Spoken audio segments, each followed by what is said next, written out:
Simple interest question series లో 4th question మనం చూద్దాం.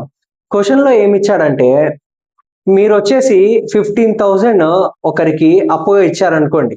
ఓకే, 3 years తర్వాత అతను దానికి సింపుల్ ఇంట్రెస్ట్ 5,400 పే చేశాడు అనుకోండి మీకు. ఓకే, అది రేట్ ఆఫ్ ఇంట్రెస్ట్ మీరు ఎంతకి ఇచ్చారు ఆ వ్యక్తికి అనేది క్వశ్చన్ అన్నమాట. ఓకే, మనం చూద్దాం. క్వశ్చన్ మళ్ళీ ఒకసారి చదువుదాం.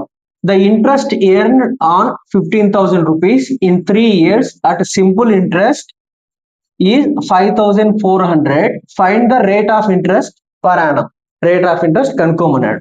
సో మనం ఫార్ములా రాసుకుందాం. Simple interest is equal to VTR by 100. Okay, మనకు simple interest rate of interest కనుక్కోమన్నాడు, ఆర్ కనుక్కోమన్నాడు. Okay, SI into 100 by P into T is equal to R. Okay, simple interest ఎంత? 5,400. 5,400 into 100 by principal amount ఎంత? 15,000. 15,000 into time 3 years. Okay, దీన్ని calculate చేద్దాం. 2 zeros 2 zeros 3 ones 3 1 3 8 24 0 0.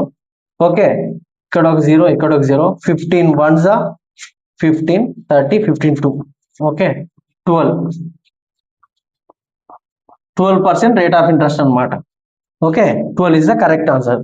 So ఇక్కడ అడిగింది ఏంటంటే rate of interest ఎంత అవుతుంది.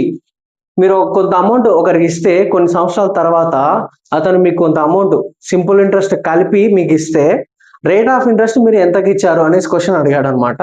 ఏం లేదు, SI equal to PTR by 100. ఆ ఫార్ములాలో మీరు దేన్నైతే అడుగుతాడో, ఫర్ ఎగ్జాంపుల్ T అడిగాడు అనుకోండి, మిగతా అన్ని వాల్యూస్ సబ్స్టిట్యూట్ చేస్తే మనకి ఆ వాల్యూ వస్తా అనమాట, మనకు కావాల్సిన వాల్యూ. Okay, thank you.